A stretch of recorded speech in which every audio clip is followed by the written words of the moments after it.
Over half of Americans are in credit card debt, and I think everybody feels kind of trapped in their job or just in their life situation. Finances have always been kind of like a stressful thing for most people. So today I wanted to go over a few different ways that minimalism has kind of helped my finances and helped me be less stressed and more focused and really just kind of extract value from things that I'm getting. And hopefully it can help you guys out as well. So the first one here, number 8, is that I think minimalists can discern wants from needs. I know for me, once I understood the difference between a want and a need, and I really just started to cut out all the things that were just wants and really didn't bring me all that much value, didn't bring me all that much joy. I was able to save a lot more money, which allowed me to take that money and really spend it on things that really brought a ton of value to me. Like the actual cost of living, when you strip it down and you get rid of all this extra stuff, all this going out to dinner and buying clothes and having a new car and all this other stuff.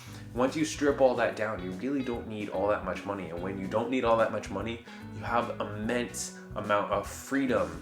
Once you start to be able to get out of debt and you have enough saved up that you have like a little bit of a runway, you have the freedom that nobody else has, that you can quit your job, that you can invest in something that'll change your life. All this freedom just comes down from discerning what is actually a necessity and what is a want, and just cutting out all the things that are really just holding you back in life because it's a habit. Number 7, having more time to build more income. So I think one of the biggest benefits of minimalism is actually that you're gonna have more free time because there's less to maintain, less to repair, just less going on in your life, and you're more comfortable saying no when people ask you to do something or ask you to go somewhere. It's okay to say no and realize what's truly important to you and what's gonna be the best value for you. And if you say yes to everything, you're really saying no to all the stuff that's truly important. And I think having a side hustle is huge. It can really help you if your goal is to get out of debt or to retire early in your 20s or 30s. You really need a side hustle. And for me, it's allowed me to have the time to do I'm doing 3 jobs at once. I have a full-time job, and then I'm also a real estate agent, and then I'm also doing YouTube. And being able to have a side hustle and also really low expenses has completely changed my life, allowing me to really just save up a lot of money, which got me my first house hack, which now I live for free in this property, and also enough money to build up for the next property, which we're under contract for, and that'll be closing next week. So if I didn't have a side hustle and I wasn't working really hard and my expenses weren't really low because of some choices that I've made, then I don't know if I would have that option to be able to have all my expenses covered. As of next year, I will be effectively all my income, my passive income will cover all my expenses. And I don't think most 23, 24, 25-year-olds are even anywhere close to that. Most 40 and 50-year-olds aren't anywhere close to that. And that's just making a few decisions and really working hard and having multiple jobs going on, but trying to find out what's really important, what you love doing, and finding a way to make that your full-time thing. Like if I could leave my job tomorrow, which might happen at some point, then I would want to be doing YouTube. I would want to be doing real estate because I enjoy it. So trying to find what you're passionate about, and then taking that time that you carved out of other things to really pursue that passion and see how it changes your life. Number 6 is that you'll have less stuff, so you will need less room, which again can completely change your life and your finances. So if you don't have a lot of stuff, and especially if you're younger and you can live in a really small place, or even if you have a family, if you can downgrade from this big home to a duplex or something like that, and you're able to house hack again, that'll completely change your life. We're not going to go into that, but just moving from something smaller can save you money every single month if you don't have that bigger mortgage payment or the bigger rent payment, and taking that money and really leveraging that so that it can change your life through investing however you want to invest, or just having less pressure, so that you have more free time, and again you can spend that time doing whatever really brings value to you, whatever excites you. So that can be a huge change. But even if it's moving in with your parents for a few years so that you can save up to invest and really change your life, or quit your job and move to something else, Realizing that you don't need a big house to impress your friends, or like a bunch of bedrooms to impress your friends, or the 4 bathrooms, or whatever it is that you have that you just kind of got because it's in the step of, you live with your parents, you go to college, you get a rent somewhere, then you buy a single family house, then you get a bigger single family house. It doesn't need to go in that order.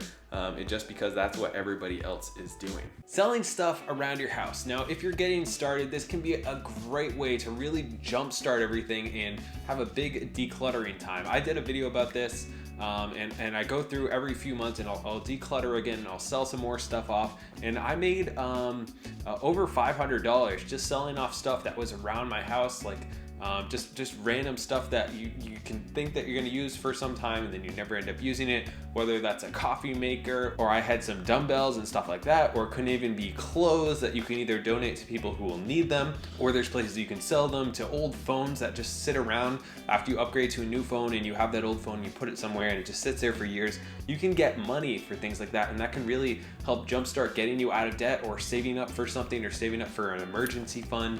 So just going around and selling off things, and then after you start to sell stuff and you realize how much junk you've accumulated, it really helps you start buying less stuff, because you're just realizing that all the stuff that you're buying eventually just gets thrown away. And if you're not going to buy something and use it until it's no longer usable, then maybe you don't need to buy that at all. So I think this is a great way to get started, especially in the new year here. Just take like a week and see how much stuff you can sell off inside of a week, and then take that money and then kind of have like a prize that either you can buy something or pay something off or put it somewhere, so that you have a goal, and maybe reward yourself by spending $50 and spend it on yourself and just enjoy yourself a little bit, so you have a reward for selling off all this stuff. Number 4, they extract value from their belongings, from their purchases. It can be like waiting until your phone actually doesn't work anymore before you upgrade, not just upgrading every single year like most people do. And the same thing with your car. I know people who have to work a part-time job because they love having a new car,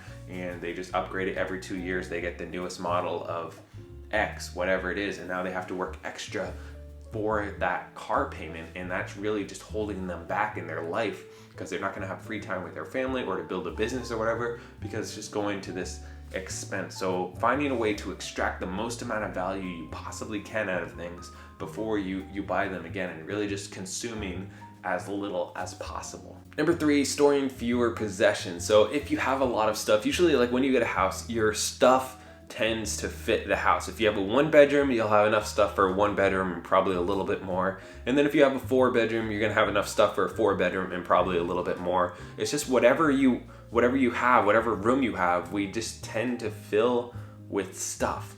Our homes have tripled in size over the past 50 years. And while that can be a good thing, and we do have more room, we're not all living in the same, like sharing a room with 5 other people, it can be something that just ends up wearing down on us because we have all that stuff. But actually, like, off-site storage is one of the fastest growing segments in commercial real estate today, because everybody has more stuff than they can fit in their house and is putting it in storage.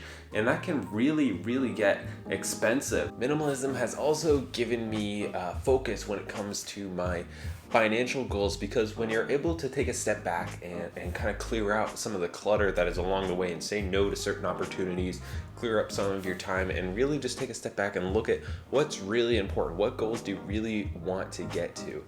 So this is something that's helped me a lot as I've decided like which jobs I want to go with, how I want to structure my business, how many properties that I want to have, just kind of taking a step back and looking at everything, and then really being able to go for that one thing that I've chosen to do. So it doesn't only apply to the amount of stuff you have, but it can also apply to your overall direction in life as you're able to find a clear path towards where you want to go. It also helps make your finances more clear and a little bit more simple. So I know some people do a bunch of different budgeting things, and you know what, whatever works for you, totally fine. You know, some people are better with, having an envelope system. Other people are better using an app. Other people like using a spreadsheet. For me, I've kind of applied minimalism and, having a frugal mindset to my overall life, and therefore I don't really need a budget. So I don't have to worry about tracking everything, although I still have like a little bit of tracking, but it's not like to a crazy amount where I have,